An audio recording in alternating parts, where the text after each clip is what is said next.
Have you ever killed a man? I never found out for sure if he lived or died, but one night in Dagenham, while I was a London minicab driver, I was involved in an accident.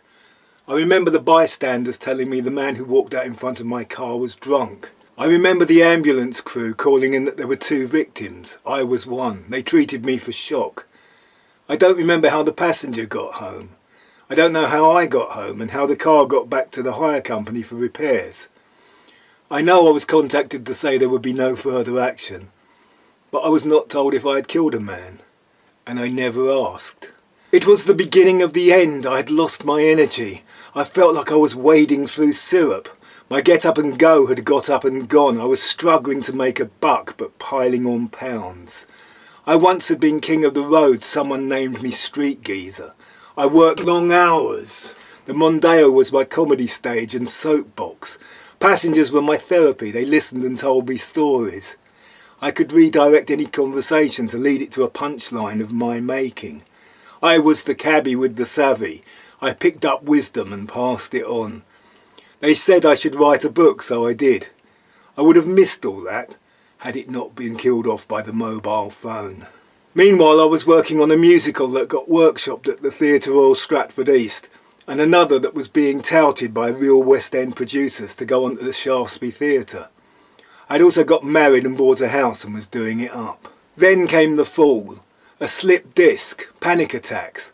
I caught flu and never fully recovered. I was wearing thermal underwear in September. I would have episodes where I would start to feel cold. I would rush home to cover myself in duvets and blankets, assuming a fetal position and shivering and shaking till the sweats came. And that was followed by that thirst that can only be quenched by Lucozade. I believed I was working too hard, but everyone was working too hard as Major's government kept raising the interest rate. Night driving became harder. I suffer a thing where the contrast is too extreme. The lights are glaring, but the dark is way too dark. And voices echo, and noises drill into your head like a sadistic dentist. And everything everyone says to you has so many interpretations, all of which have to be examined in fine detail. Struggling for breath occasionally became struggling for breath regularly, then all the time. But I had bills to pay, serious debts. The slipped disc and sciatica had cost me everything. One day a passenger pulled out a gun. The controllers made me do another job straight away, back in the saddle before I could lose my nerve. I was on a treadmill, and the only end I could see was retirement, death or debilitating illness. However, I was pursuing my dream, which made my situation all the more heroic. Not to stop believing is the modern way. If anything, I was spending too much time recording. I would carry a small Casio keyboard, and if I had a good idea, I would stop at a phone box and sing it onto my answer machine. Ridiculous promises of a musical nature made work even harder. My mother died, undiagnosed thyroid condition. I went straight from the wake to record some songs and then pick up some passengers. Eventually I saw a doctor. As I suspected, I had a thyroid condition. I was told, what I have since discovered all thyroid patients are told, to take the pills once a day and everything would be fine. Better still, I would get free prescriptions and lose weight. The dream diagnosis. Within days I was breathing properly. I was enjoying the cold. Though worryingly, I was not sure I was even feeling it. Still, I often have to ask if it is cold. I felt I was floating and I needed to stretch my legs down so I could make contact with the earth and walk. Imagine my disappointment when a few days later I was sick again. But a few days after that I was even better than the first time. And the 2-day cycle became a 2-week cycle, which became a 6-month cycle. Till now the highs are lower and the lows are much more infrequent. I still get ill, but I know I will get well again. Every time until the last time. But then I got insomnia, speed freak insomnia, never tired but more and more wired. I once went 4 days without sleep. I should not have been driving, but bills still needed paying, so I had to swerve to avoid the hallucinations and accept the psychotherapy on offer. My amygdala has a mind of its own, and my fight and flight response does not know if it's coming or going. Then there was the occasion my head expanded so I looked like the Elephant Man. I ended up in hospital on a drip. They gave me allergy tests. I now take dangerous levels of antihistamine. Dangers of dementia or heart attack. but it calms the eczema, which makes my legs burn so bad sometimes I've tried sleeping with them out of the window. And the contact dermatitis, which means I wear diabetic socks and clown-sized trousers with braces, and I will never get another tattoo. I once tried to explain all this to the job centre, but I have a condition and not a disability. Luckily, some disability people took pity on me and found me a job. The doctor that diagnosed me noticed I had some of the pigment missing on one of my hands. He told me to be careful because it would get worse. It did. It's called vitiligo and I don't have protection from the sun. A sunburn is a real burn and just as painful, like putting your hand in front of the steam from a kettle. I keep covered up for 9 months of the year. I depend on factor 50 sunscreen.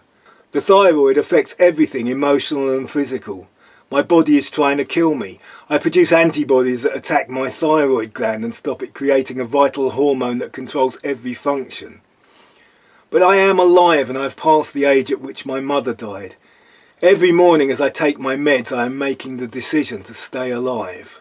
I have had a lifetime of digestion problems that came to a head when a tube had to be put down my throat. I was told I had a precancerous condition. I was told to sleep on a sloping bed. More pills, but gluten-free helps massively. Within days the reflux, the indigestion and the IBS were gone. Now I just have the snowflake jibes to put up with. But I feel guilty. Guilty that I ever pretend to be ill and use that illness as an excuse not to do stuff. Guilty that I had 3 prescriptions. Guilty that I have allowed health considerations to make me so cautious. Guilty that my provisions for my future allow me to be lazy. But I have times when I am a shivering wreck, struggling with the stairs, and I feel no guilt. I feel justified. Proud that my decisions have been all about not being a burden. My illness is what makes me so different. So even though I can be very annoying, and know I am being very annoying, but can't stop, it may actually be a blessing. I am self-obsessed, but maybe that is because I spend so much time negotiating with myself to make compromises to my illness. My illness may well be my muse. Without the crazy, my songs and the spoken word would be insipid. And I know a number of other hypothyroid male musicians.